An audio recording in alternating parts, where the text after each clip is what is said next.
Olá, eu sou o professor Eduardo Saldanha e vou-lhe falar do mundo para lá das palavras, no podcast Beyond Words, Comunicação para a Gestão de Conflitos. Bem-vindos ao episódio A Moeda Social da Natureza.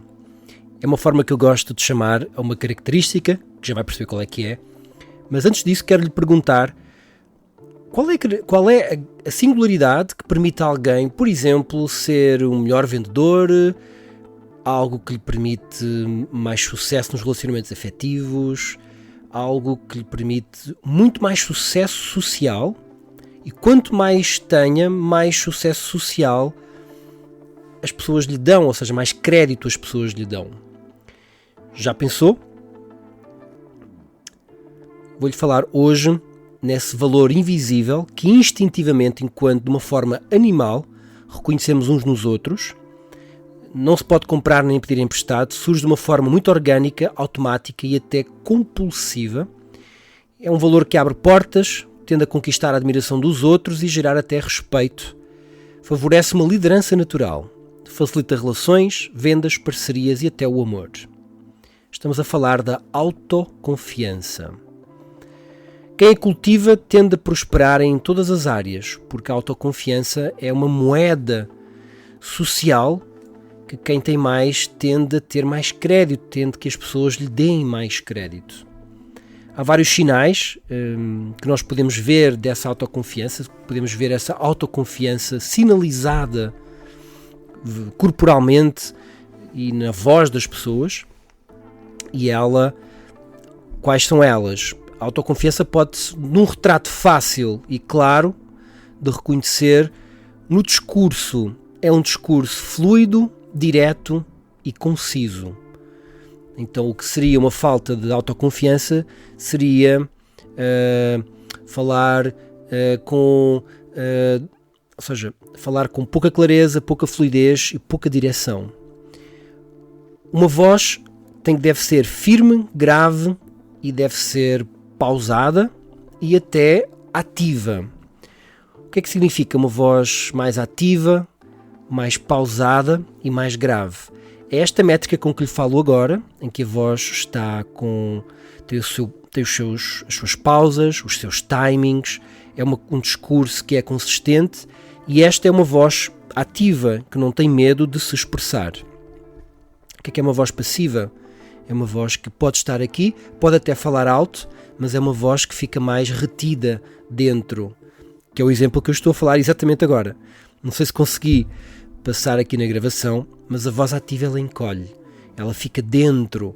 E a voz passiva vem do diafragma, é uma voz que enche o espaço, não tem medo de se expressar. E essa é uma das características. O corpo tende a estar aberto, mais ereto, com movimentos serenos e seguros.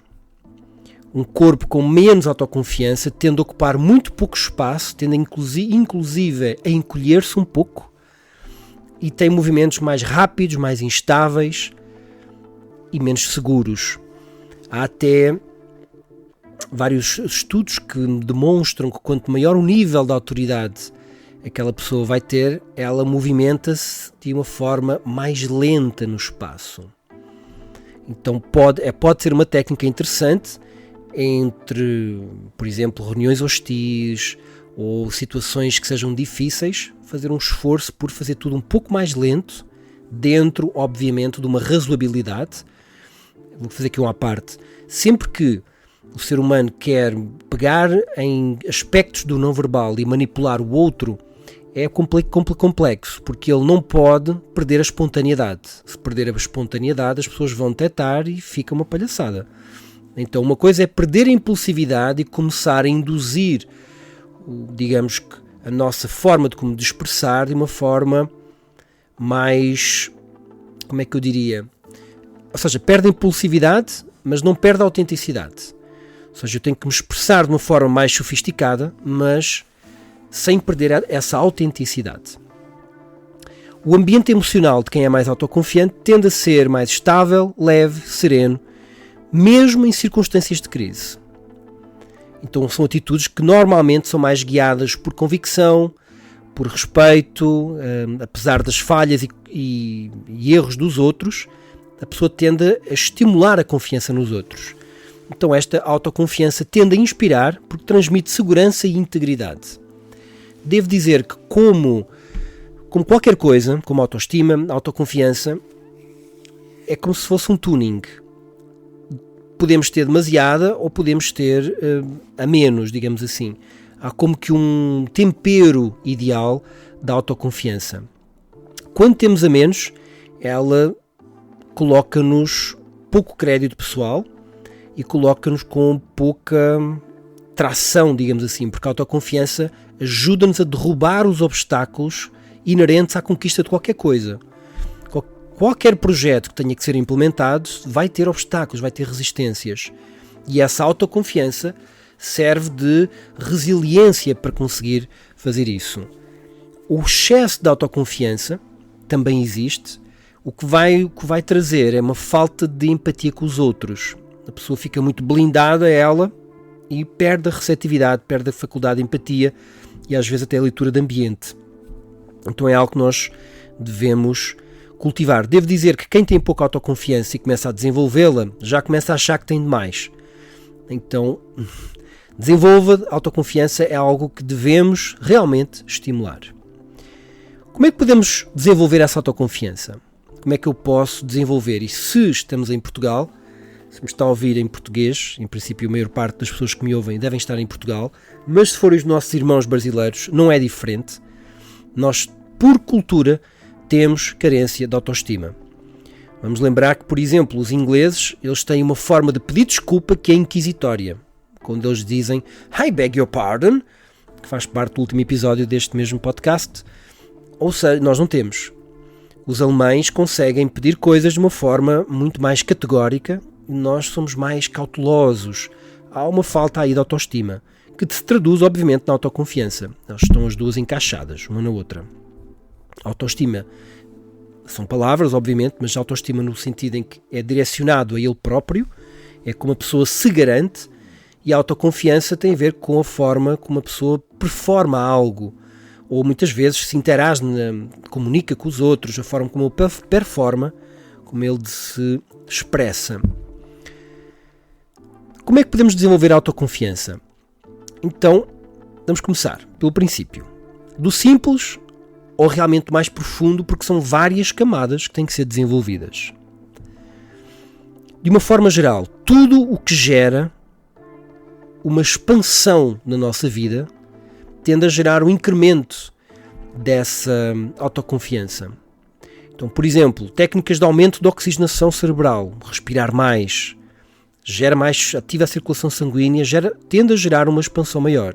Aumentos do tónus muscular, maior estabilidade das emoções e de pensamentos. Isso gera um campo que é um campo fértil. Aquilo que retira e reduz a autoconfiança é a instabilidade emocional, é baixos níveis de energia e uma mentalidade que é muito reativa, que reclama, que está sempre focado no negativo. E pela inversa, estabilidade emocional, grandes níveis de energia e uma mentalidade mais proativa tende a ter uma confiança muito mais blindada. Numa segunda camada, é interessante perceber que a autoconfiança e a autoestima do indivíduo, aqui vou incluir as duas, que elas são muito próximas uma da outra, elas derivam também da própria coerência e da própria integridade. Ou seja, se eu tenho pensamentos coerentes com ações e com os meus próprios valores, eu tendo a ter uma autoestima e uma autoconfiança muito fortes. Se eu digo uma coisa, mas faço outra completamente diferente, naturalmente o meu cérebro eu sabe que aquilo é mentira. Então eu já não me garanto. Fazer o que dizemos, ter palavra, gera essa integridade, gera essa coerência, gera uma autoestima de nobreza. Outra linha, outra camada de desenvolvimento da autoconfiança é escolher pertencer a determinados grupos que validem os seus valores. Então, por exemplo, se você tem valores de empreendedorismo feroz, que gosta de empreender, o ganhar dinheiro para si é o mais importante da sua vida, é algo que gosta de investir, de ter o seu lucro, de prosperar, você deve ir para grupos que validem esses mesmos valores. Este ponto é extraordinariamente importante porque, à semelhança de uma planta que precisa de um solo fértil para se expressar, nós precisamos de um ambiente emocional propício para podermos prosperar. A escolha de grupos normalmente é feita de forma inconsciente, ocasional, aos tropeços. É muito importante nós decidirmos de forma consciente quais os grupos a que queremos pertencer. E por último, uma última camada, tem a ver com ter objetivos de vida válidos e ações diárias alinhadas com eles. Ou seja, ter objetivos que não são os que a família, os amigos ou a sociedade esperam de nós, mas aquilo que mesmo que jaz dentro de mim e precisa ser expressado. Especialmente se forem crianças, isto é extraordinariamente importante, mas é com todos nós. Todos estes pontos são treináveis, uns exigem mais disciplina, outros um pouquinho mais de autoconhecimento, mas todos estão ao alcance de quem decide que, não, eu vou crescer neste ponto. A autoconfiança não é um dom, é uma construção e quanto mais a cultivamos, mais nos tornamos capazes de inspirar, liderar e viver com plenitude. Eu devo, uma vez mais, relembrar que moeda social, esta autoconfiança não tem nada a ver com o mérito das ideias, da índole ou das intenções. Ou seja, se a pessoa tem uma índole e age por convicção, gera autoconfiança. Mas eu posso ser autoconfiante e não agir por convicção, agir por muita conveniência. E não ter medo de me expressar, de expressar-me até de uma forma bastante categórica. A autoconfiança vai nos dar crédito, mas não necessariamente sinaliza mérito. Então, se alguém com muita confiança decidir que temos de exterminar pessoas para evoluirmos enquanto espécie, pode se tornar alguém muito perigoso para a sociedade. Veja-se o caso do discurso do Hitler na Crump Factory. Vai lá ao YouTube e meta Hitler Crump Factory. Aquela corporalidade é de alguém com extraordinária autoconfiança. Aquela pessoa vai mesmo fazer. Então é imperativo que pessoas sensíveis, educadas e de boa índole, que é quem me está a ouvir neste momento, porque são pessoas que querem desenvolver-se, querem aperfeiçoar-se e têm paciência para se aperfeiçoar e esforçam-se por isso, é importante que eles desenvolvam esta autoconfiança. Eu lembro-me de um colega que tinha excelentes ideias, mas nunca as defendia. Um dia decidiu erguer a voz numa reunião e a forma como falou mudou tudo. A ideia foi aceite, a imagem dele perante a equipa nunca mais foi a mesma. O que é que mudou? Não foram as ideias, foi a forma como ele o disse. Então a autoconfiança é semelhante a um músculo e, tal como quase tudo na vida, tem uma dose certa, nem de menos nem de mais, sendo português e brasileiro. Prático deve estar de menos. 95% pelo menos das pessoas têm a menos. É uma história muito engraçada de um aluno meu, que uma vez uma das empresas foi à falência e ele foi tratado como um derrotado. É preciso ter pouca autoestima para ver que alguém falha e encará-lo como um fracassado. A pessoa que pensou isso, e no caso era uma instituição bancária, já era um pouco fracassada. Por acaso foi uma instituição que mais tarde acabou por ter problemas graves e teve intervenção do Estado. Mas, no caso, foi a pessoa que o atendeu, teve uma abordagem de tratá-lo como um fracassado. Sucesso chama-se sucesso porque é uma sucessão de fracassos até acertarmos. Então, autoestima significa gerir, e autoconfiança, gerir as falhas como partes integrantes de um processo de aprendizagem, tal e qual uma criança tem que cair antes de conseguir andar sem cair. Ela vai ter que gatinhar, vai-se tentando levantar, vai caindo. Essas falhas são aprendizagens. A pergunta não é, no final, para terminar este podcast, gostava de ser uma pergunta que não é se você tem autoconfiança ou não, porque na realidade a autoconfiança nós não temos ou deixamos de ter. Nós vamos tendo um degradê. Há momentos em que temos mais, há momentos em que temos menos. Se estamos com mais energia, ela sobe. Se temos com menos, ela desce. A pergunta é: quanto está disposto a cultivar a sua? Tenha uma boa semana e até breve.